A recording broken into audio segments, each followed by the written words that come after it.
এই যে ভাই, আপনার কারা? আলমগীর, তুই কখন এসেছিস বাড়িতে? আসসালামু আলাইকুম, কেমন আছেন? আপনার শরীর স্বাস্থ্য ভালো আব্বা?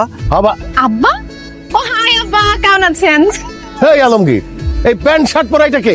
আপনার ছেলের বিয়ে করা বউ। তুমি আবার ছেলের বউ? হায় হায় রে, সর্বনাশ হয়ে গেছে। আমার পোলা আমাকে না জানায় ঢাকা থেকে বিয়ে করে আসছে। কি হয়েছে? টাকায় দেখো, তোমার পোলা ঢাকা থেকে প্যান্ট শার্ট পরা মাইয়া বিয়ে করে নিয়ে আইছে। অসম্ভব। এই ছেলেরা আমি নিজে পেটে ধরছি। আমার ছেলে আমার না জানা কোনদিন বিয়ে করতেই পারে না। তুমি মিছা কথা বলতেছ আব্বা। তোর আব্বা মিছা কথা বলতেছ না? আলমগীর, সত্যিটা বলো। আসলে মা, আব্বা যা বলছে সব সত্যি কথাই বলছে।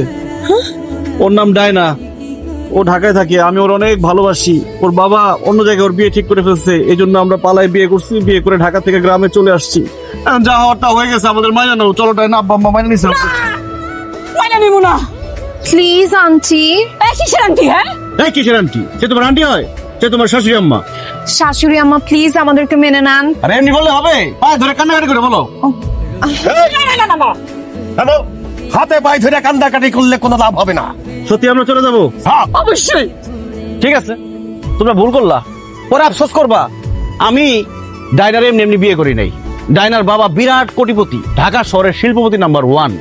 ডায়নার বাবা বিয়ের সময় আমার 50 লাখ টাকা দিচ্ছে। হোয়াট? কথা বলতে দাও। আমার 50 লাখ দিচ্ছে, তোমার জন্য 20 লাখ টাকা পাঠাইছিল। আর 20 ভরি স্বর্ণ দিছে আম্মা তোমারে দেওয়ার জন্য। আরে আমার আটকাও না, আমার বলতে দাও। এখন যেহেতু তোমরা আমাদের মাইনা নিতেছো না, সেহেতু কি করার, আমরা এখন ঢাকা শহর চলে যাব। ঢাকায় গিয়ে ফ্ল্যাট কিনবো, নতুন বাবা মা বানাবো, তাদেরকে এই টাকাগুলো দিয়ে দিব। ঠিক আছে, গেলাম। আফসোস করতে আমারও খুব শখ ছিল আমি পলাই গিয়ে বিয়ে করব। আমি তো সেটা করতে পারি নাই। তুই আমার মনের আশা পূর্ণ করছিস।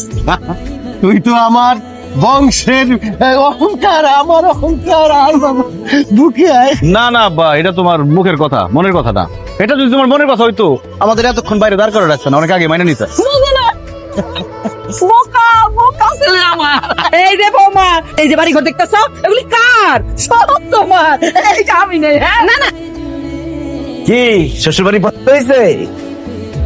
আলমগীর, তোমাকে আমি যতটা গরিব ভাবছিলাম, তুমি তার থেকে অনেক বেশি গরিব। এই যে বাড়ি ঘর কিরকম পুরনো, মনে হচ্ছে বাতাস আসলে টিনের চালটা ধাপ করে মাথার উপর পড়বে। তো ভালো খাট নাই, সোফা নাই, ফ্রিজ, এসি কিছু নেই, ওয়াইফাই নাই। আমি এখানে কিভাবে থাকবো? আরে কিভাবে থাকবো এইসব জিনিসপত্র? এতদিন বাড়ির বউ ছিল না, কোনো জিনিসপত্র ছিল না। এখন বউ চলে আসছে, এখন টিভি, ফ্রিজ, এসি, ওয়াইফাই সব চলে আসবে। এসব কথা বাদ দাও। বিয়ার পরে তোমার আমার প্রথম রাত, চলো আমাদের কাঙ্ক্ষিত বাসর আবার শুরু করি।